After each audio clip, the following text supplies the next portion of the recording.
Jack Dorsey. Facebook relied on COO Sheryl Sandberg. Google, though, left an empty chair, refusing to offer a senior enough executive to please the senators.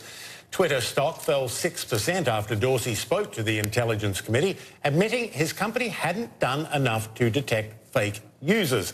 Here are some key moments you might have missed.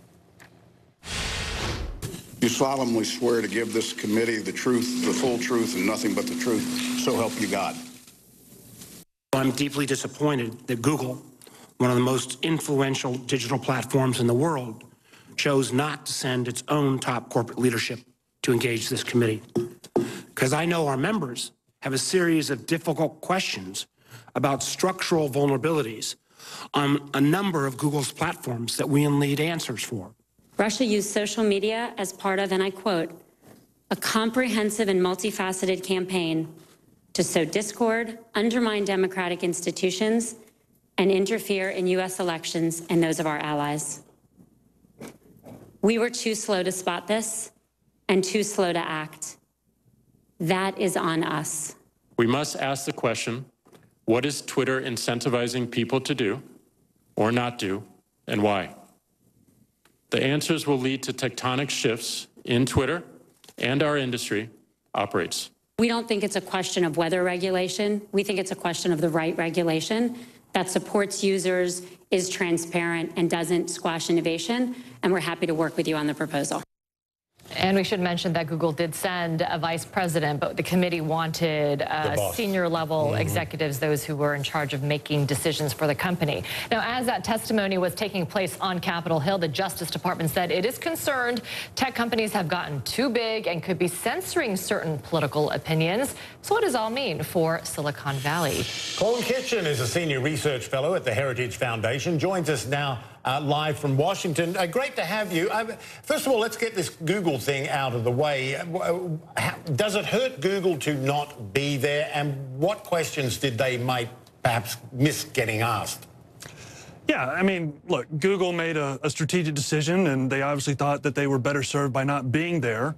To the degree that that contributes to a narrative of being distant and not wanting to engage with the federal government, you know, they may pay a little bit of a price.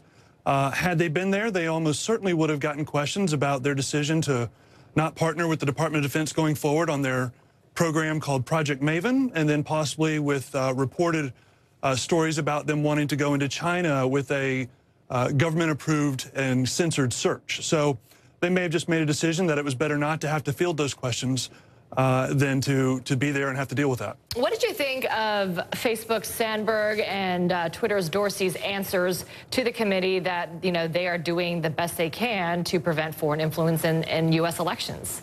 Yeah, you know, I got to say, compared to the way these hearings have gone previously, today was a surprising improvement.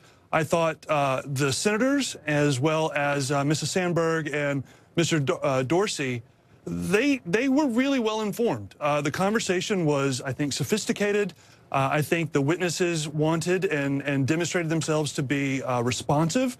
And I just think that what you saw was a public display of some of the trust building that's gone on over the last couple months between the Select Committee on Intelligence and these tech firms.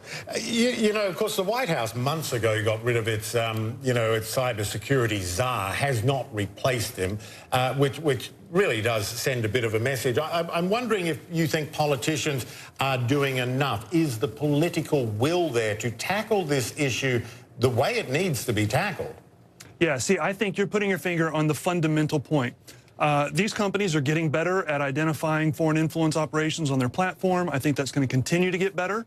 But the key deficiency that we have is a comprehensive strategic policy that actually changes the calculus of foreign actors who are seeking to interrupt and to erode our diplomatic institutions.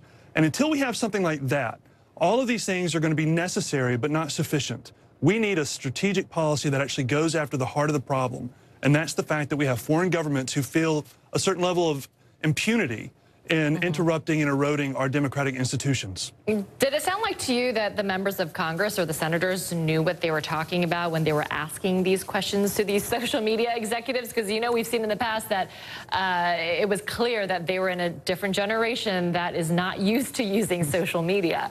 Yeah, you know, as I mentioned before, the senators really did demonstrate a level of sophistication. So the vast majority of those asking questions today were asking fairly detailed questions about specific policies or technologies and their implications. The House side was a little different. It went a little more political. But the two senators who I was particularly impressed by during today's questioning was Senator Marco Rubio and Senator Tom Cotton, both of whom kind of stepped outside of the specific technical aspects and was asking these companies about how they feel about being American companies and how they feel about working with the American government, vice when authoritarian regimes may ask them for cooperation. Klon Kitchen, thank you very much for your expertise. Appreciate it. Great to have My you. pleasure. Well, a new round of US-Canadian trade